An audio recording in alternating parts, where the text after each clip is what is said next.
Shalom dan selamat pagi adik-adik semua. Hari ini kita akan belajar mengenai pakaian imam besar yang bernama baju efod dan gamis baju efod yang tertulis di Imamat 8 ayat 7.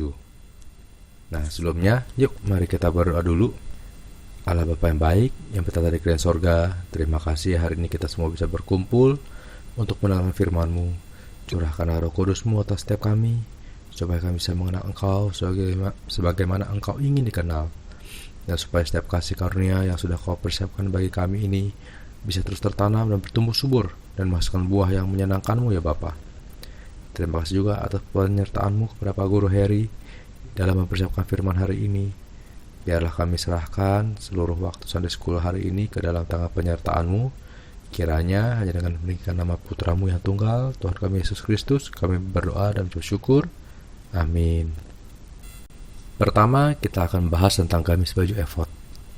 Gamis ini hanya dipakai oleh imam besar dan seluruhnya berwarna biru, dan dipakai di luar pakaian lenan yang berwarna putih yang dipakai oleh imam-imam biasa. Nah, warna biru ini menyimbolkan kebesaran atau kedahsyatan dan kuasa dari jabatan imam besar. Kain biru juga dipakai pada tabir, tenda, pintu kemah suci, juga pada pintu gerbang pelataran, dan tali yang mengikat patap emas pada serban imam besar. Nah, setiap kali kita memandang langit biru yang tinggi dan luasnya tidak terukur itu, semoga kita akan terus teringat juga kepada kasih karunia Allah yang tak terukur. Seperti itu juga gamis imam besar menggambarkan kasih karunia yang berlimpah dari Tuhan Yesus Kristus yang adalah imam besar kita yang sejati, seperti yang tertulis di Yohanes 1 ayat 14-16. Kedua, pada gamis ada lubang untuk memasukkan kepala di antara kedua bahu. Jadi kira-kira bentuknya seperti leher kaos, tapi ada seperti kerahnya gitu kaosnya. Kalau zaman sekarang mungkin seperti kaos turtleneck gitu kali ya, tapi nggak setinggi itu turtlenecknya.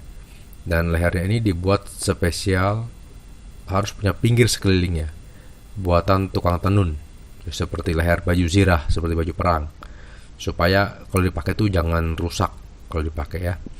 Itu bisa dibaca di Keluaran 28 ayat 32. Oke, nah yang ketiga, pada sekeliling ujung gamis bagian bawah dibuat juga buah delima dari kain ungu tua, ungu muda, dan kirmisi, ya 3 warna. Itu dibikin buah delimanya. Terus juga dibuat juga giring-giring dari emas murni untuk ditaruh selang-seling dengan delima yang tadi itu.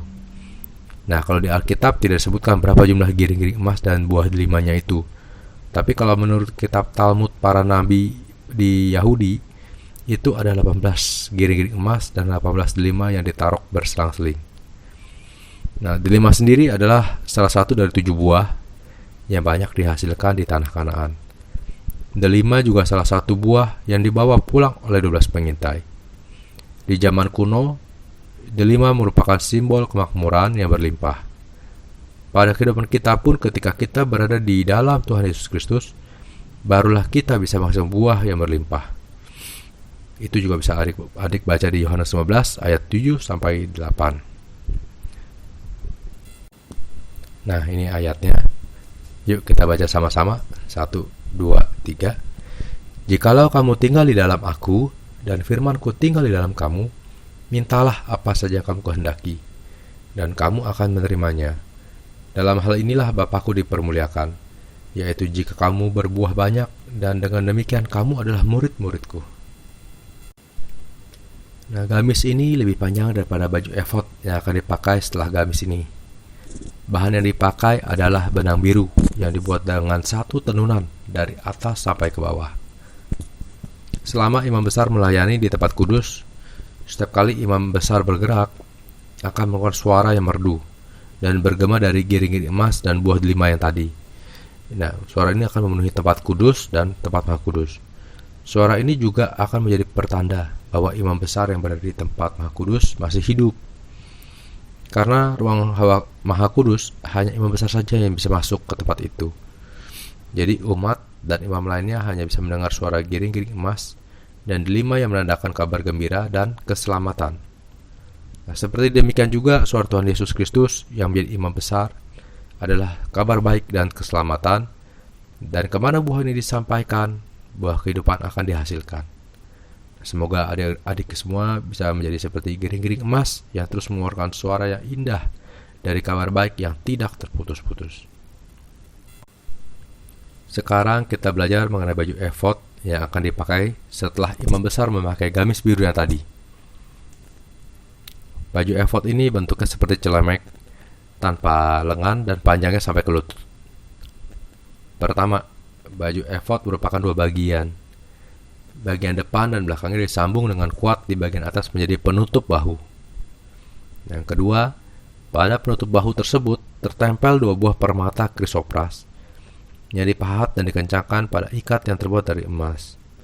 Lalu pada masing-masing permata tersebut diukirlah masing-masing 6 nama dari anak-anak Israel di sebelah kiri, di sebelah kanan ya masing-masing, sesuai dengan urutan lahirnya. Jadi seperti matra yang diukir, dan dua permata tersebut menjadi permata peringatan bagi anak-anak Israel. Nah, baju efod ini sendiri dibuat dari kain emas, kain ungu tua, kain ungu muda, kain kirmisi, dan kain lanan halus yang dipintal benangnya. Sehingga baju efod ini sangatlah indah dan sangat mewah. Beda dengan baju efod dari kain lanan yang dipakai oleh imam biasa. Dulu Samuel di masa kecilnya juga memakai baju efod dari kain lanan biasa. Daud dulu waktu membawa tabut hukum ke kota, dia juga memakai pakaian ini, pakaian yang baju efod dari kain lanan yang biasa ini dipakai sementara. Itu gunanya untuk apa? Untuk menampakkan imam sebagai raja Israel yang merupakan kerajaan imamat Allah. Nah, setelah memakai baju efod, imam besar akan memakai sabuk pengikat yang dipakai mengitari pinggang dan diikat di bagian depan. Selain sabuk baju efod ini, ada juga ikat pinggang dari pakaian lanan yang dipakai oleh imam biasa dan imam besar. Sabuk baju efod ini dibuat senada dengan baju efod. Jadi terbuat dari bahan yang sama, yaitu dari kain emas, kain ungu, ungu muda, ungu tua, terus juga dari kain kirmisi dan lanan halus. Sedangkan ikat pinggang pada pakaian lanan dibuat dari bahan yang sama, tanpa menggunakan bahan emas. Nah, ungkapan memakai baju efod bisa diartikan dengan menjadi imam atau menjalankan tugas sebagai imam. Ungkapan tiada efod bisa diartikan hidup tanpa imam atau hidup yang tidak berhubungan dengan Allah, seperti yang tertulis di Hosea 3 ayat 4.